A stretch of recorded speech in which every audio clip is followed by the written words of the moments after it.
Shalom Bapak Ibu, shalom semuanya. Judul renungan kita adalah Taurat dan takut bersalah.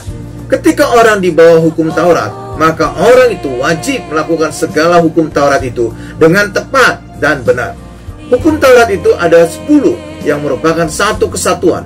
Yang satu harus dilakukan, yang lain tidak boleh diabaikan.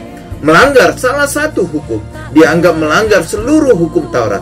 Dikatakan, barang siapa menuruti seluruh hukum itu tetapi mengabaikan satu bagian daripadanya, ia bersalah terhadap seluruhnya. Yakobus 2 ayat 10. Bahkan Tuhan Yesus berkata, hukum Taurat bukan saja tidak boleh dilanggar secara fisik, juga di dalam hati. Contoh, berzina bukan saja secara fisik, juga tidak boleh berpikiran kotor. Karena itu, hukum Taurat mustahil dilakukan manusia, sehingga selalu gagal. Dan itu berarti orang yang hidup di bawah hukum Taurat akan selalu hidup dalam kutuk dan tidak bisa benar di hadapan Allah. Galatia 3 ayat 10 sampai dengan 11. Akibat manusia makan buah pohon pengetahuan yang baik dan yang jahat, mereka menjadi takut dan bersembunyi dari Allah. Kejadian 3 ayat 10. Hal yang sama terjadi kepada bangsa Israel ketika hidup di bawah hukum Taurat. Mereka takut berada di dekat Allah. Mengapa? Karena mereka merasa tidak layak dan tidak berkenan. Makanya mereka takut. Tetapi puji Tuhan, Yesus datang dan menebus kita, sehingga hari ini kita tidak perlu takut lagi.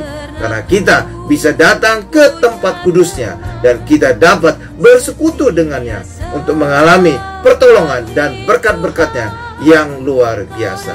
Taurat dan takut bersalah.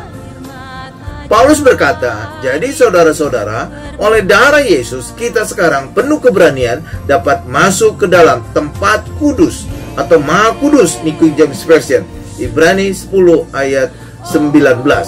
Bukankah sering kita seperti ini ketika kita tahu bahwa kita berbuat dosa dan sedang hidup dalam dosa? Kita merasa tidak layak di hadapan Tuhan.